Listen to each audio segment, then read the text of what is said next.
Air dry clay is a fantastic craft medium and I love to use it here on my channel. Today with the air dry clay I'm going to add lots of textures and just have a play and show you there are lots of possibilities when it comes to different air dry clay projects. We can add all these textures and make it really stone-like and make it rustic and give it a really lovely different effect. And it's all about playing, experimenting and enjoying the process. And I think the finished results are really gorgeous too, so enjoy. In today's video I will show you how to make air dry clay vases, a little mug and some trinket dishes. All of which will have different textures which you can easily hopefully find around your home. For this first texture I have some tiny little stones, which is just some pebbles off the beach, just some shale, and I've scattered these over and I am rolling them in. And then if you feel there are any places which need a few more, you can just add them in.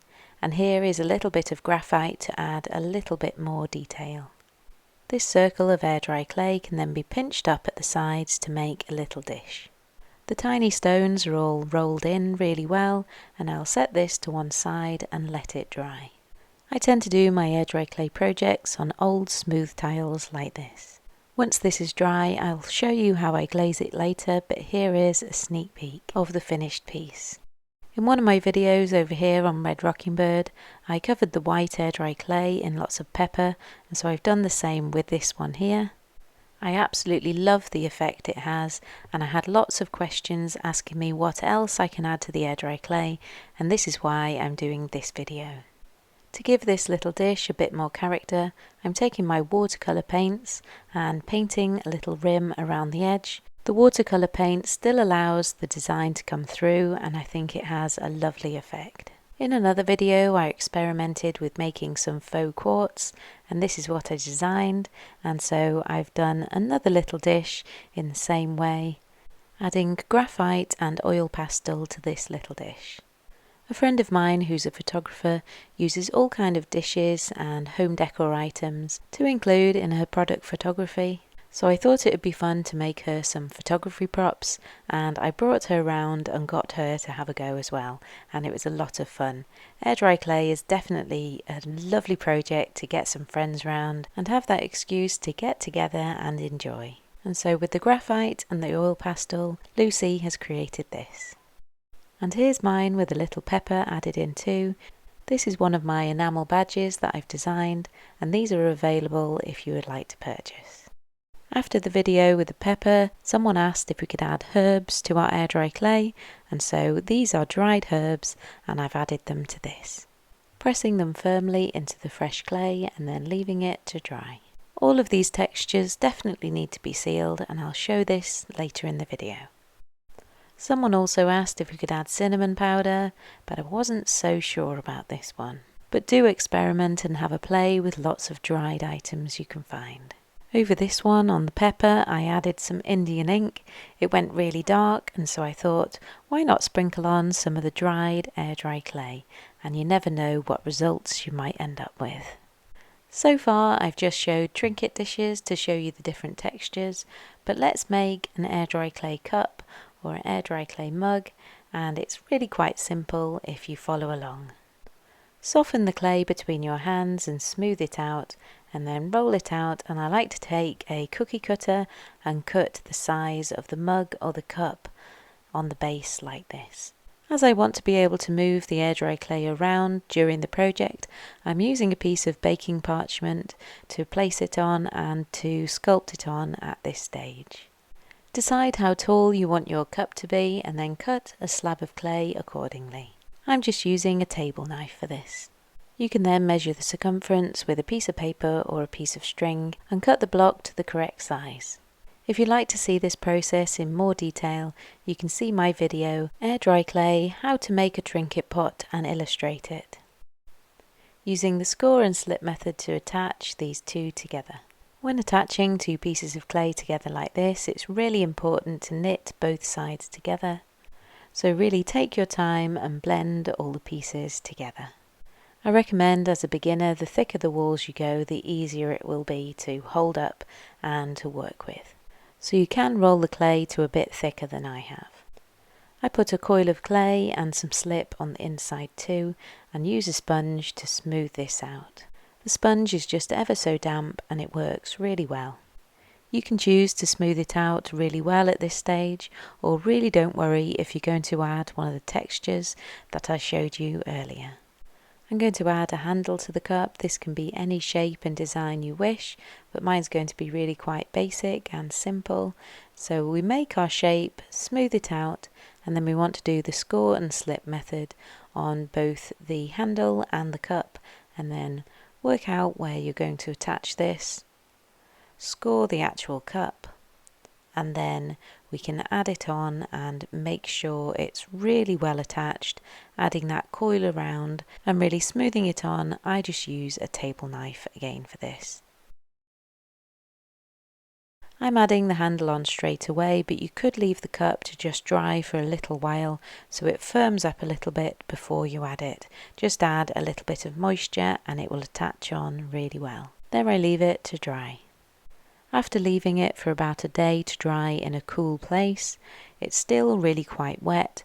I can turn it over. It's a lot firmer than it was, but I can smooth any imperfections off the base at this stage and off any of the other parts of it, and then I will leave it to dry once again upside down like this, and that lets it dry nice and evenly all over. Leaving it to dry, I can move back to my other projects. This dish with the pepper and the watercolour definitely needs sealing, and in this case I'm using the dishwasher Mod Podge. Altogether I've given it 3 coats of this, letting it dry really well in between. I've used this to show you, as I get asked really often if we can use Mod Podge for our air dry clay, and yes, it works really well. It looks lovely. Another way Mod Podge works really well is to seal an item before using another product on top. For this dish I want it to have a really glossy effect, so I'm going to add some resin. So adding the Mod Podge first just seals that so that the resin doesn't go all bubbly. When using resin, use a silicone mat and make sure you use the correct protective personal equipment too. This piece is all sealed with the Mod Podge and fully dry, and now I'm adding some UV resin. I like UV resin because it's really good and quick, spreading the resin out nice and evenly. I release any bubbles in the resin with a flame and then put it under the UV lamp. I then coat the sides with the UV resin and put it under the UV lamp again, and then I do the base and make sure it's all lovely and cured before we carry on. The UV resin really seals those little pebbles in place and makes sure it all becomes one complete piece. And what a fantastic little piece of home decor and photography prop. Items that are really lovely to make for home decor are lots of little vases, and you can make these in so many different shapes and sizes. I have a video where I make these pinch pot vases, so please take a look at that if you'd like some more details. Here I'm creating that nice hollow vase effect, so we can do this in any shape soon, but if we start off with the ball, you can roll it and smooth it into whatever shape you wish. Either smooth this out or leave it lovely and rustic, but you can see more about this in the other video, as I said. If you want a longer vase, you can roll it into more of a cylinder, but I'm going to start off with this shape. And some texture, of course. This time I'm adding some sand. This is actually a bag of children's sand that I have, so it's perfectly clean and lovely to use. I really love the variations in colour in it, and the sand sticks really well to the air dry clay as it's still a little bit damp. Let's go for that more rustic look, and we can add this with a brush or a toothbrush or this scourer like this, and it's just lovely to add some stony textures to the air dry clay. To turn it into a vase, we need to make a hole in the top, so I do this with a pencil, rotating it round, and if you rotate it more and more, you can create whatever shape you wish. Carry on pinching round with your thumb and finger to get it all into a lovely shape and the desired shape, and of course you can keep adding more of that texture and that sand just like this, and adding the brushed effect too. This is definitely one of my favourites, adding sand as a texture. It's so easy and I absolutely love the results. As I leave this to dry, I make a little trinket dish to match. Really gorgeous and rustic. To keep the sand in place, I made sure I pressed it all down, and then the first thing I did was sprayed them with a spray lacquer. Once this layer is dry, you can brush over a varnish. And with a few simple steps, I think this air dry clay project is gorgeous. Adding texture to a piece is definitely a good alternative to painting it, and really great for beginners, so we're not striving for perfection. My cup is now dry. I'm taking some watered down acrylic paint and flicking this over the mug. Another way that I always add texture to my air dry clay pieces. It's lots of fun and I love that kind of earthy effect that it gives. Which of these textures do you think you're going to try first? Please let me know in the comments below. I love all these textures and home decor pieces, and they make fantastic photography props too. Please take a look at Lucy Jane Photography. She really is fantastic. If you have any products that you'd like photographed and you can post or mail them out to Lucy, then she can do a project for you. So please consider that too.